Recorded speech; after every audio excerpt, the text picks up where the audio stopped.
What's up, everybody? Billy here. So today's episode will be kind of a bonus episode as the good majority of us are either out west or up in the Adirondacks chasing elk and deer or chasing bear. So we do not have a full episode for this week, but this week you will hear kind of an impromptu episode where Brian and I were actually waiting for my uncle Chris, and the conversation started getting a little juicy. So I decided to hit the record button as we were sitting in the truck and waiting to do the full podcast, which you heard in episode 2. So this will be kind of jump right into it, but I think that there's some good stuff in here, and I think it's a conversation a lot of people will enjoy. So we will get back to hopefully posting a bunch of our stuff from the trip, probably say the week of the 23rd or the week of the 30th. We will get some podcasts up from our trip out west, and hopefully have some good recap and some good stories to share with all of you. So thanks for following along, and make sure to subscribe to our channel on Instagram. So Pert Near Outdoors on Instagram, and also Pert Near Outdoors on iTunes podcast seems to be the most popular place people are listening. So make sure to check it out and hit subscribe so you get any of the updates that we put out. Thanks, and good luck out in the field. 30 seats? Yeah. And there was probably 50 people there. Like, Really? There was at least 15 people, if not more, showed up on the day of the event, and they didn't turn them away. They were like, yeah, we'll take as many can sit in the banquet hall. No kidding. We'll allow to attend the course. A lot of parents and with their kids? All ages. There was guys 40, 50. I mean, I didn't think there was anybody like 60 or older there, but all ages. From little kids all the way to middle-aged. Males and females both. That's good. I mean, it was all demographics. That's the same thing that Dan was telling me yesterday, is that he went to his hunter safety course, and he said the room was full. It was like 60 people at this. It was a fire hall, too, in Springville. And that's, great to see, But I think a lot of people in that room probably don't have a mentor and don't have somebody to show them to start. And that's like yesterday, Dan, I'm talking about we hunt a lot. And I guess you kind of, take it for granted how often we're out. It's like every weekend. If you can get out for 2 hours after work, you're going after work. And he's like, yeah, if I'll probably get a couple days this season I can get out. And he goes, I just want to get out and try to get something. It's like, I might take a step back, and I've been thinking about that. It's like a couple days. It's like, I can't imagine just 2 days to go out. But it's like, if that's what he's got, get out there and help him. Yeah. Help him learn it, because you get 2 days in one weekend usually. Yeah, I think a lot of us do take it for granted, that we've just grown up with that mentorship, and that's really, it's our lifestyle. Right. It's what we don't know to do anything else. It's just like somebody who's a motocross racer that's done it their entire life. You know what I mean? That's what they go and do on the weekends. And they've had a coach, they've had a mentor.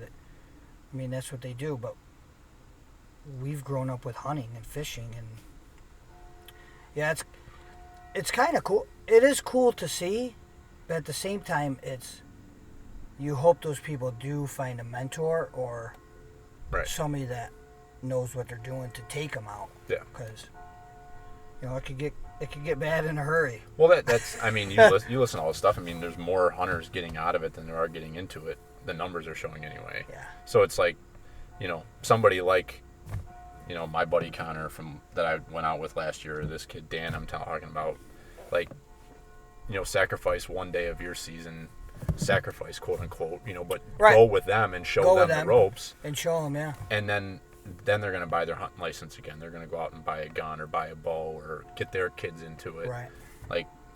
Because it's people aren't going to stay interested if they only have 2 days a year to go out, and they go out and they don't really know what they're looking for and nothing happens. It's like, man, it sounds all great, and I watched it on TV and people are getting all these animals, but I don't even know where to start, Yeah. So, I think that's the big goal about what we've kind of become all about. And it was an eye-opener to me last year, taking my buddy out and getting him his first deer. It was like, wow, this is powerful. And it's probably no different than you, taking out your kids.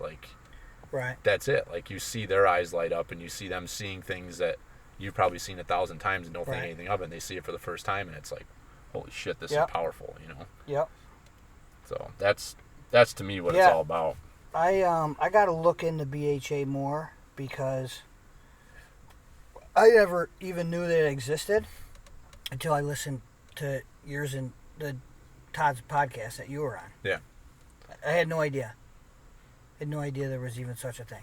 Yeah, it's a really new organization, and I think that's like we're like when we go to these like pint nights or we go to like this wild game thing, it's like how do we communicate it, because to the younger generation, like we live our lives through social media for the most part, you know. So like we see stuff, things pop up or I'm following a hashtag and something's here, it's like, oh, this is interesting. Like it's not hard for me to find that stuff, but figuring out how to get like your generation to see it, or the people that are my age but not on Facebook, like just communicating out that like, hey, this is what we're up to. And it's such an awesome group of people, but it's also like you do a lot of your hunting on public land here, right? Oh, locally. Yeah. So like every place I hunt is public land. Right. So that's exactly every place. The organization you want to be part of is somebody who's fighting for the advocacy of the places that you hunt. Yeah. Because there's nobody else doing it, like other recreational groups are not I've always out there. wondered, like you have all like RMEF out west. Right. They're huge advocates of access to public land and stuff like that. And then it's funny because after I listened to the Todd Waldron podcast that you were on, I listened to Elk Talk podcast. And then Corey and Randy were talking. They actually did a podcast. I think it published like a week, maybe a couple days after the one that you were on. And they have a BHA chapter in Idaho. Yeah. So there must be chapters all over the country. Yeah. So it originated, I think Montana is where BHA started. Okay. And it kind of started around, like there was talk of like the selling of public lands, and it kind of started this like uprising. Yeah. And then over the last 4, 5, 6 years, however old the organization is, all like individual states are setting up their own chapters. So it's all part of Backcountry Hunters and Anglers. Yeah. But New York State has its own chapter. I didn't realize this. Yeah, and I guess that's organization was that big. Yeah, I didn't realize that until. It's not. I think that's the like having these conversations is understanding what people don't know. Like, sure. I heard about BHA on. We're veteran hunters, like. Right. It's an organization that speaks to what you care about. Like that's the thing. Like, like RMEF, like you can get behind that if you love elk and going out and experiencing that out west. Right. Or maybe like some of the money goes to funding PA stuff. But us here in New York, we're never going to see any of that probably on our home turf. Oh no. But when you go to you look at BHA, like, and I think it always gets stuck on that backcountry hunters, but it's also anglers. And I think that's the other thing too. Like I've got my brother-in-law Donnie is just an avid fisherman, and all of his fishing, you're not fishing a stream that you own. You're fishing public waters and public lakes, so it's getting that access fishing crew up, and maintaining all that stuff. And so like now I look at stuff totally differently. I go out for a hike, and I see a piece of trash on the ground, like my mind's like, well, I'm gonna pick that up. Like whereas 2 years ago it was like just blow by it, like you don't even think about it. It's just So it's like your mindset totally changes on all this stuff when you start. It's $25 a year to be a member. You get a magazine that's worth $25 a year. You get that magazine. It comes, I think it's quarterly or maybe it's bi-monthly, but it's just cool, and you kind of keep up with what they're doing each year, and it's rapidly growing. Like I think we're seeing it here in New York. Like every time we go to one of these events, like we were at this one last weekend, and I met a bunch of people that I've never crossed paths with or never interacted with on social media or anything. And this one kid came, and he was with his wife. His wife's a vegetarian, and he's like just getting into hunting, and he was like just revved up. Like he was so excited to be with this group of people that were like assets to him, like people who could like tell him what he thinks he needs to do. And so like he started following our page, and he's like commenting on stuff, and like he was posting about the meat that we cooked, and he's like, oh, that stuff was unbelievable. It's like, that makes me feel great that like you can show somebody that has never had wild game that if you cook it right, it can be amazing and delicious, and that's part of that whole process and experience, So you should definitely join. I think it's getting people to understand how it hits home here. Yeah. Letchworth to me has become one of my favorite places. Yeah. Even if it's one day a year, it's just a great special place. I mean, I love it for a lot of reasons. I mean, the main reason is it's 5 minutes out my back door. Yeah. I'm working farther away from home, but still, if I get home and I got 45 minutes is enough time for me to drive 5 miles down the road and, walk in the woods. Yeah. I got tree stand setups freaking Right. 200 yards in the woods, so yeah, so Letchworth has been good to me. We've hunted there probably for the last 13 years. But I'm going to explore some other spots down the south end of Honeoye. Yeah. Yeah, you should definitely. Well, did you and Chris went for a hike down there, right? Did yeah, you go a couple with him? times, yeah. I love that piece of property.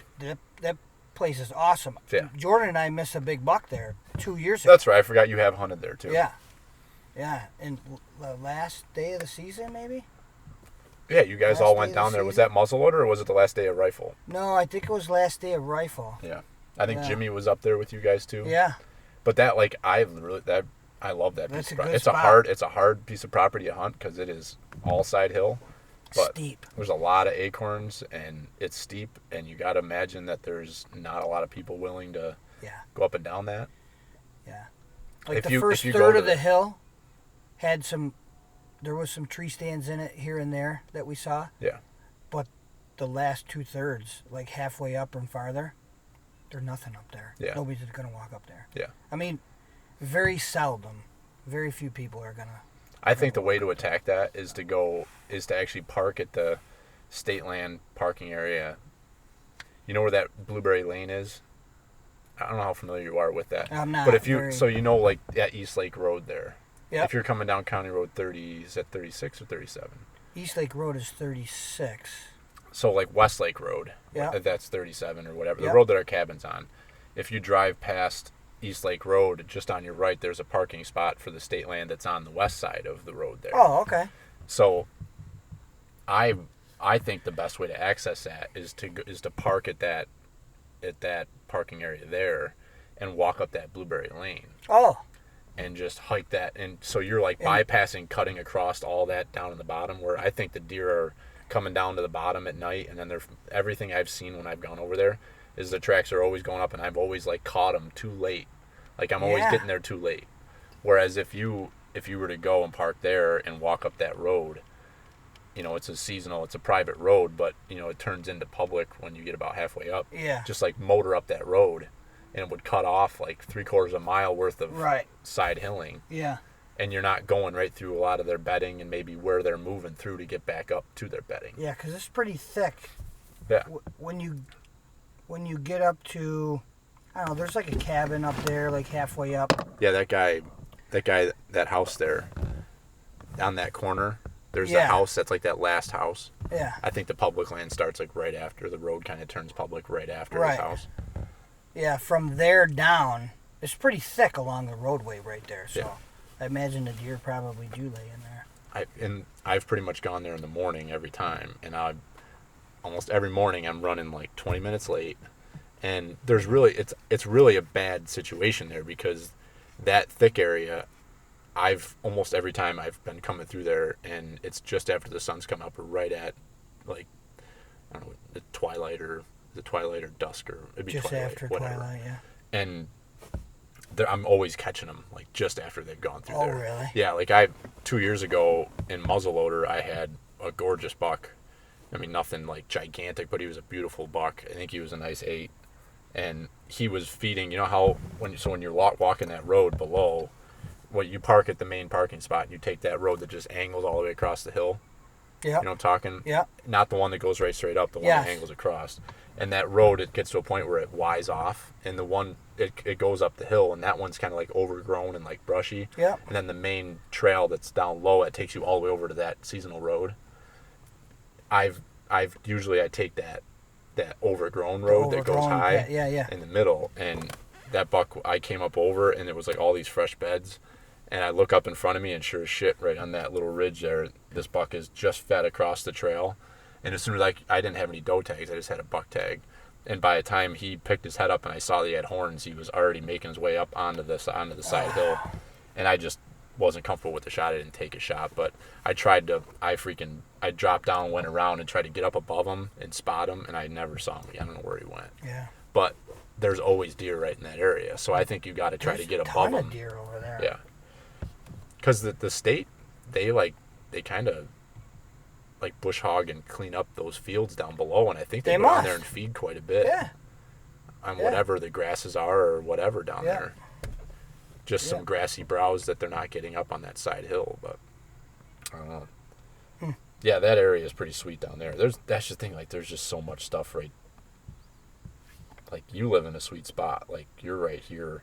Like Jimmy lives in an awesome spot. He's so close to everything right there. Yeah, there's a lot of opportunity right close to here. Stony Brook.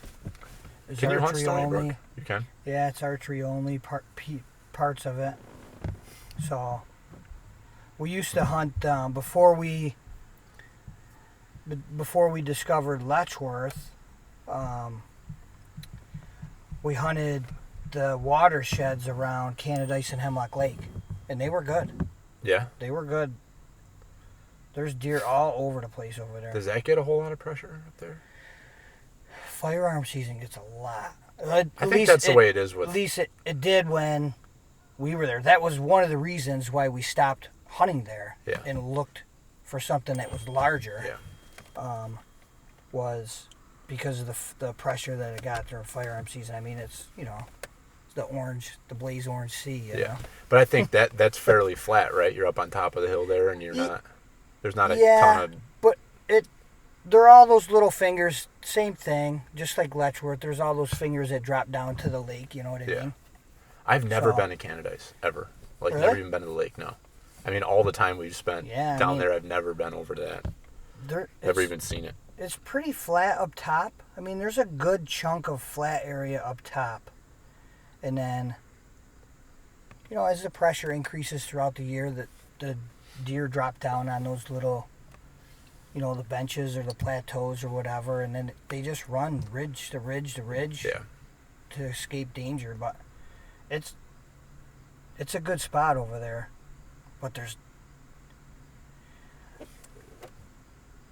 the thing about Hemlock, Canadice, and Letchworth that I've discovered is when you're at the height, when you're come to a public hunting land and you're at the height of ground already, and you have to drop into a place, it's much easier access for people that don't want to walk that as far to drop into a place versus hike up into a place. Yeah. So that's why I think that place in Honeoye is going to be money. Yeah. Just because we work hard for our deer. I mean, I grew up hunting in the Adirondacks, and it's not an easy task when you can go all year without even seeing a deer. Right. It's more of a team thing there. And I think that's just instilled, dedication and not giving up into me personally. And you got to get somewhere where hunters aren't. Right. And you got to believe in yourself that your hunting tactic or your strategy is better than the next guy's. So that's a big part of it too.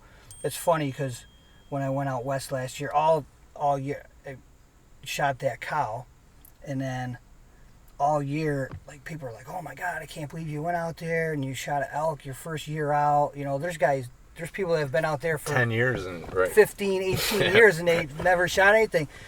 And I always, when people say that to me, I'm like, I just got lucky. And the more I thought about it, I was like, I did get lucky, but at the same token, me, my son, and my buddy Joe, who I went with, we all went together, and we did get lucky. But at the same time, we used our woodsmanship skills to our advantage once we found fresh sign. Yeah. And we saw that there was elk in the area. Joe actually saw we jumped 3 elk. Didn't spook them out of the area, thank God. They just found out They just, I don't know if they heard us or I don't think they winded us. But then, we used those skills to our advantage. So the longer the year went on, I'm like, yeah, I got lucky, but I kind of know what I'm doing. Yeah, you're in the right. You're in the right. I was in the right place at the right time. Yeah. But at the same time, it's like, if I wasn't taught those things, like, okay, there's a whole bunch of elk scat here that's fresh. It's not what we were looking at 2 miles ago. Right. And it wasn't what we were looking at, 1,500 feet lower ago. And then once we saw those elk, not to push up on them and kind of take our time. We called a little bit, but it was super early in the season. And then once we discovered the elk that we ended up harvesting, it's those woodland tactics that were taught to us years and years ago by our mentors, Right. We were just talking earlier. But yeah, well, I think your background of hunting the Adirondacks probably translates really well to going out west like that, because you go out west and it's just massive expanses of forest. Oh yeah. If you're used to hunting cornfields and bean fields and hedgerows, yeah, and sitting in tree stands, like, it's a totally different adventure. Totally different world. Like, growing up, you always want to take your buddies hunting with you. It's like, oh, you should come hunting with us up north. You should come hunting with us up north. And my buddy Sam, I met in the active duty army. He's from Virginia, and it's probably been like 5 or 6 years ago now. He's going on our western elk hunt this year. Okay. But like 5 or 6 years ago, finally convinced him to come up and he bought a non-resident New York tag, and he went hunting with us in the Adirondacks, driving deer in the big woods. Yeah. And of course, he's a tree stand hunter, and hunting farmland down in southern states of the United States. And I don't know, we got 2 miles. I think we were hunting the first mountain or maybe the second mountain, because we'll drive a whole hill. Right. There's 10 or 15 of us. 7 or 8 guys go around the end of the hill and watch, while the other guys try to push the deer over to the watchers. And he's like, oh my gosh, you guys work hard for your venison up here. And I was like, yeah, like this, it's like, right, this is what we do. Yeah. And you could go sit somewhere closer to home where there is deer everywhere. I've done deer drives down here too, in this, the so-called southern tier of New York, and it's nothing compared to, you're pushing a goldenrod field. Right. You're pushing a, right. A 2-acre woodlot. Oh, this will be holding some deer. Oh, this is going to be holding some deer. Right. Well, of course, because now the corn's cut. Like, right. the deer, there's nowhere for him to go. There's only so many places for him to go, right. But, yeah, I think the longest I went up north without seeing a deer was 2 years. 2 years without seeing a single deer. And I've gone, I think there's 6, maybe 7 weekends of northern season. And I try to go like 4 or 5 weekends. I try to fill my schedule with going up there and hunting with our hunting club. Yeah. But, I think it was 2 years, maybe even 3 years in a row. I didn't see a single deer on drive, on watch, nothing. That's crazy. I went 14 years. Did you see anything? Like bears or nothing? Nothing. I mean, tracks. Obviously, you see tracks. Right. You see deer shit, but...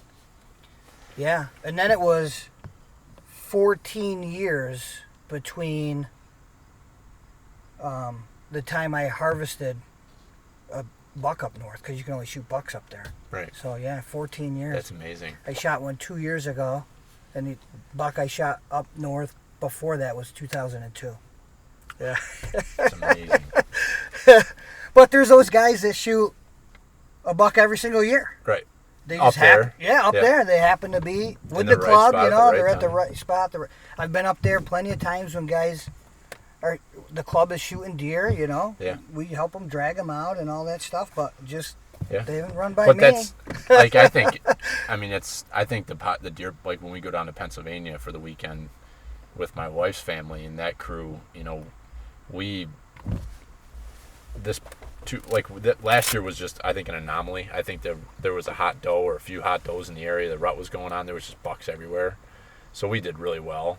But very similar. Like you're going out there, it's more about the camaraderie and the crew that you're with. Yeah. And covering ground. It's like, oh, did you see that deer? Just like it is. If we walked out of there without getting anything, it would still be a great weekend. Yeah.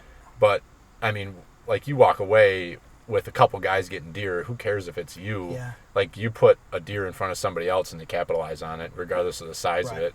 In those big wood settings, and that's why, like, all different kinds of hunting are good. But I love, we grew up hunting them hills, similar to you, but like down at our family camp's a little different than being up in the Adirondack. The Adirondack is just vast, but it's just a riot to get out in the woods. And I always pick on my friends, like when we were growing up at home. My buddy Chris Lawrence, he had his family's farmland.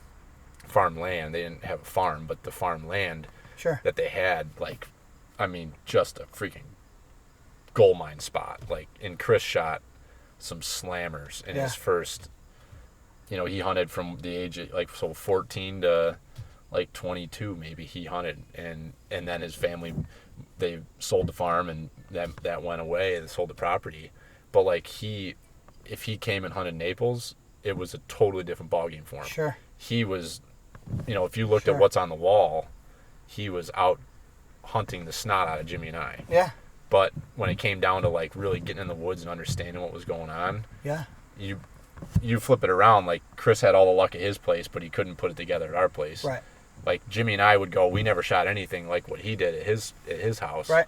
But it just didn't translate. It's just totally different styles of hunting. It is. And now it's funny because totally now different. with my wife's family, they've got the farm, and they have a science to how they approach their property, and they're on top of a hill. There's a few little spots where you got some creek bottoms, and hardly even bottoms, just creeks to go through, which kind of change the wind a little bit. But if you watch the weather and it's going to be a north wind, you pretty much damn well can expect that you're going to have a north wind consistent all day. Yeah. Growing up, we never even discussed wind, so I move out there and I start hunting with them, and they're like, I'm like, well, that spot looks awesome. And Brian's like, we don't hunt there. I'm like, well, why not? It's like, well, it's a west wind. It's a predominant west wind. We've never hunted that side of the woods. It's like, what? I'm like, that looks like a beautiful spot. He's like, it is. But if you sit there, every deer on our entire block of woods knows you're hunting. So then my mind starts turning. It's like, okay, and then you start paying attention to what the weather's doing, what direction the wind blowing, where's your scent blowing. Just stuff I never paid any attention to. Yeah, never. Same thing hunting up north. It's, we have two ways to hunt the mountains. You hunt them the typical way that we going in, or you hunt them backwards coming out, Right. I mean, it's all public land, so we have, I don't know, the location that we go and hunt, there's probably a good 14 or 15, hunts that we change it up. And then obviously to get from, and we usually do 4 or 5 hunts in a day. Yeah. I mean, we're not, a lot of our members are getting older. So and to go back to what you said, it's more about the camaraderie where, it's okay to be sitting in camp at 2-3 o'clock in the afternoon, drinking some beers, sucking Manhattans down, having some shots for the old timers that have passed away, Yeah. So, but we get started probably 7-8 o'clock in the morning. So after the sun's already come up, we'll send out the watch, and then so we get through probably 4 or 5. On a good day, 6 hunts we'll get through. Because it takes about 45 minutes to an hour for the watch to work its way around into a certain spot. But then, I mean, drivers are, most of the time, they're going over a mountaintop. Right. Anything takes from... some time. Yeah, takes some time. Takes a good hour and a half to hunt a mountain. And a lot of times, deer will squeak out on the side on you or something. And then if it's a buck, if we bump a buck someplace, then it's game on. It's like, okay, we try to strategize. Yeah. And now we have two-way radios. Back in the day, you didn't have that. So it was guys trying to communicate, yelling down the hill, like, right. send the watch around, Yeah. So, But it was, the technology has Good made thing it deer can't hear. a little bit easier to navigate hunters, so it's fun. I have a blast. I love hunting the big woods, and when I met Chris, and then he invited me up to go bear hunting with you guys. We never bear hunted as a club in the Adirondacks. Like, it was if we saw a bear during deer hunting, it was an opportunity harvest, right? Right. Which you weren't targeting which bears. is typically how a lot of the bears in New York get harvested anyway. So, but we didn't go out in early bear season or anything like that. And then when Chris was like, "Oh yeah, we go on an annual bear hunt and we do this," and I'm like, "Oh my God, that would be awesome!" Yeah. And he's like, "Oh, you should come up sometime." He's like, "We hunt big woods all the time," and I'm like, "Tell me what weekend you're going. I'm there." Yeah. So, no, it's fun. It's fun, and that's why I've always dreamed about going out west. And I think a lot of people don't go out there because they're hesitant of the big woods, big canyons, big drainages, stuff like that. Yeah. Where, like, I guess I kind of take that stuff for granted. Plus, being in the military helps me out with, knowing how to read a map, knowing how to use a compass and a map together. So if I have technology and it fails, right, I know what I'm doing. Yeah. Use terrain association or something like that to navigate. So that wasn't. It was really a financial thing for me. It was. Oh, it's a huge. I mean, there's no way around spending money going on these trips. Oh no. But it's going. I'm sure that you probably didn't spend nearly as much money for this year as you did last year. Maybe you did. Oh, I don't know. No, I did not. No, not even close. Yeah. No, and it was. Well, to try to back up, we were scheduling like 11 or 12 guys. Yeah. Yeah, you guys had quite the trying to plan an elk hunt for this coming year, 2019. And last year really was like a scouting adventure. So it turned into a harvest adventure, Yeah. where we only allotted 3 days to hunt, which is nothing. No. I mean, I still can't believe you got it done in that short period of time. Is nothing. 3 days is nothing. So, it was to go out there for 3 days and to have the success that we did. We didn't expect that. I mean, and that's probably honestly, it's probably why it happened, because you were just out there. Yeah, trying we were to just figure hunting it hard. out. Yeah. Just trying to figure it out. We used our woodsmanship. We're like, oh, here's some elk tracks right here. Oh, here's some elk shit. Oh, that looks like it's about a week old or so. And then as we went higher in elevation, up the canyon, the sign became more fresh and more, and then all of a sudden we jumped a couple elk, and we're like, oh, okay, they're up here. Of course, you can watch videos. Was there water up there? Because it was super dry last year, right? Well, there was. The creek.